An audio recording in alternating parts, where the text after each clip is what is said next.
여러분 안녕하십니까. 대한민국 국민입니다. 오늘은 참 오전부터 참 좋은 소식입니다. 기쁩니다.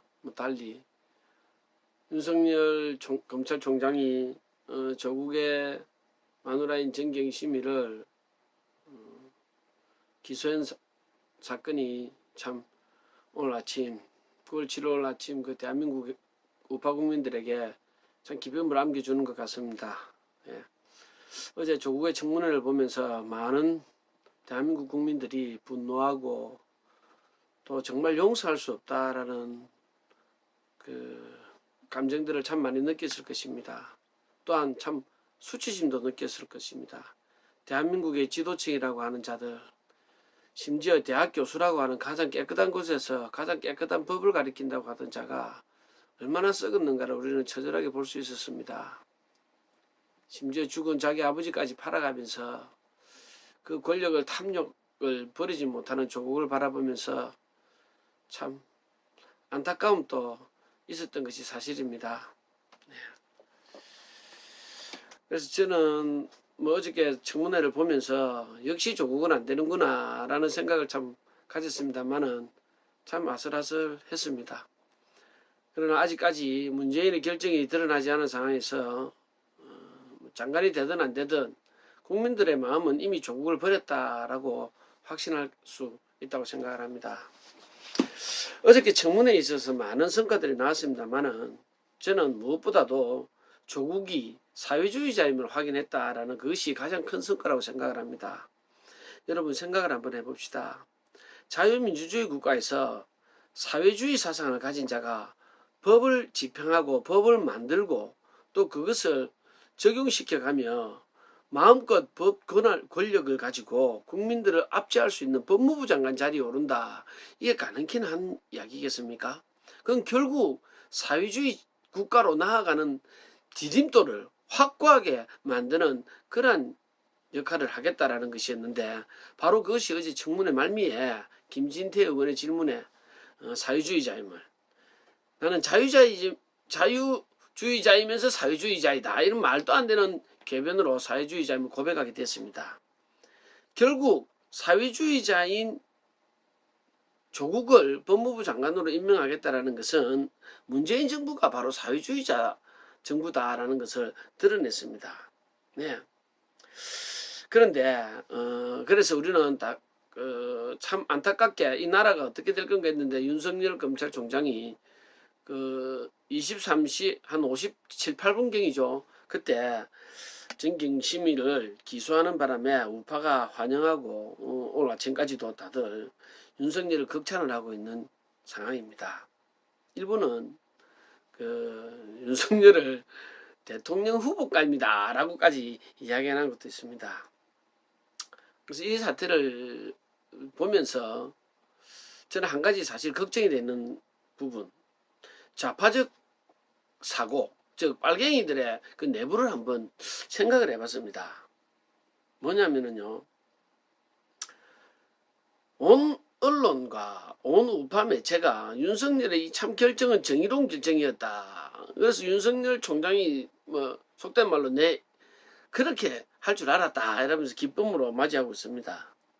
그런데 조국을 두고 문재인의 마음을 먼저 한번 살펴보고자 합니다. 문재인의 마음은 두 가지였지 않을까 싶습니다.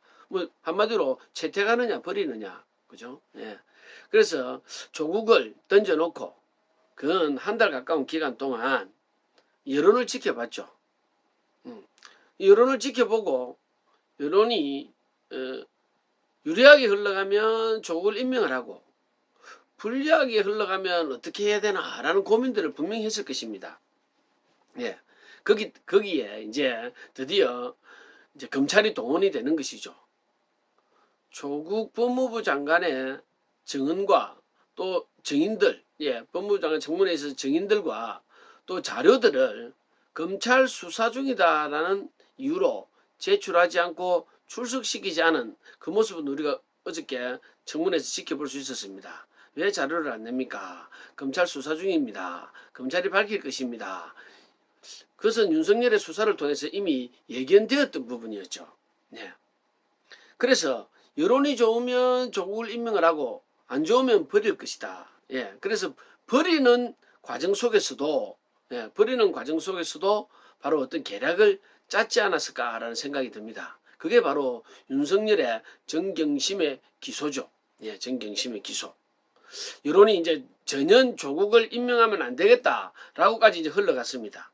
그리고 사회주의자다라는 조국의 고백까지도 나왔습니다.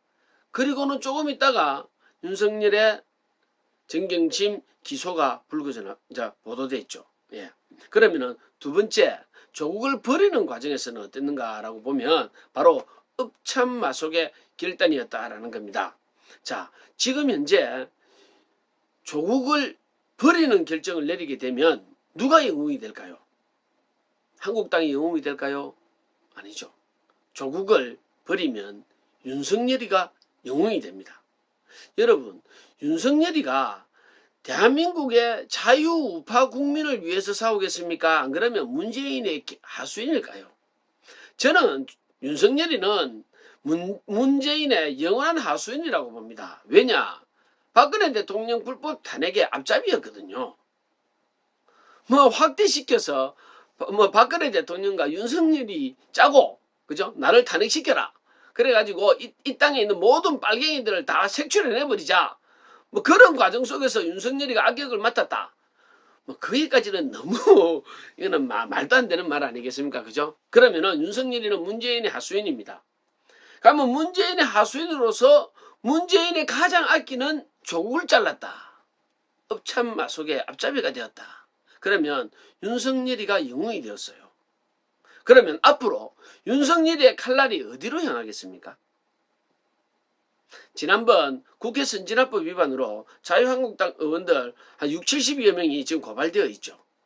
그들을 조사하고 부르고 조사하고 또 구속 기소하고 안 그러면 벌금형을 때려서 내년 총선에 아예 출마조차도 못하게 할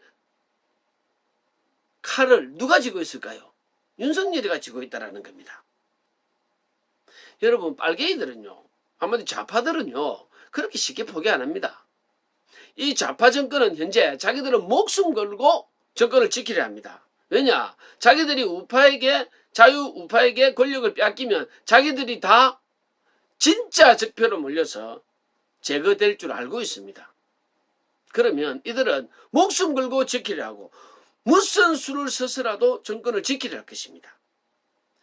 여러분, 조국 한 명을 구속해놨다가 윤석열이가 자유한국당의 유력한 총선 주자들을 일거에 쓸어버리고 그럼 국민들 저항을 못하겠죠. 조국을 패한 윤석열인데, 그죠? 그 칼을 가지고 정의의 잣대로 자기들은 되었다.